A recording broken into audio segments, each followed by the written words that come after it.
మలి ముఖ్యమంత్రి యనమల రేవంతాలు సార్కు కారు పార్టీ లీడర్ కము మాజీ మంత్రి కేటీఆర్ సార్ అంటే మస్తు ఇష్టమట.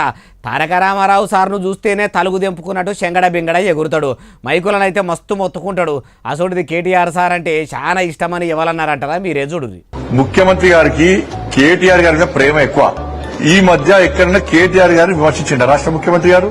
కాళేశ్వర్ మీద ఉన్నటువంటి శ్రద్ధ డ్రగ్స్ కేసు మీద ఎందుకు లేదు? ఈ ఫార్ములా మీద ఎందుకు లేదు? ఫామ్ హౌస్ కేసు మీద ఎందుకు లేదు? కరెంటు కొనుగోలు మీద నివేదిక వచ్చింది ఆల్రెడీ. ఇనరా తెలంగాణ పువ్వు పార్టీ పెదముత్తైదు ఓకం కేంద్ర సహాయ మంత్రి బండి సంజయ్ సార్ ఏమంటుండో ఇంకా మస్తగానే అంటుండు. మొత్తం ముచ్చటి నుండి ముఖ్యమంత్రి గారు కేటీఆర్ గారిని సలహా ఇస్తూ చూసారు, చాలాసార్లు సలహా ఇస్తున్నాడు. హరీష్ రావు పట్ల జాగ్రత్తగా ఉండు అంటున్నాడు. అంటే ఎంత అలర్ట్ చేస్తున్నాడు కేటీఆర్ గారిని, ఎంత కాపాడే ప్రయత్నం చేస్తున్నాడు రాష్ట్ర ముఖ్యమంత్రి గారు. అంటే కేటీఆర్ గారికి ఏ విధంగా నీడ లెక్క వేరుస్తున్నాడు.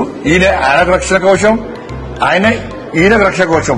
నేను వీడని నీడను నేనే అన్నట్టు దినం 24 గంటలు, వారానికి 7 దినాలు, నెలకు 30 రోజులు, ఏడాదికి 365 రోజులు ఎల్ల వేళల వెన్నంటే వండుకుంటా కేటీఆర్ సార్ను కాపాడుకుంటాడట. అయ్యా కేంద్ర మంత్రి బండి సంజయ్ సారు, మరి సీఎం రేవంతాలు సారు, కారు పార్టీ మాజీ మంత్రి కేటీఆర్ సారు సాటు సోపతి అంతా తెలుసా అంటుర్రు. మీరే మీ సెంట్రల్ సర్కార్లో ఉండే సిబిఐ ఈడీలను పిలిపించి మీ దగ్గర ఆధారాలుంటే అన్నిటి వాళ్ళకు అప్పజెప్పి మీరే విచారణ చేపించి నిందితులను పట్టుకపోయే పని పెట్టుకోవాలి కదా.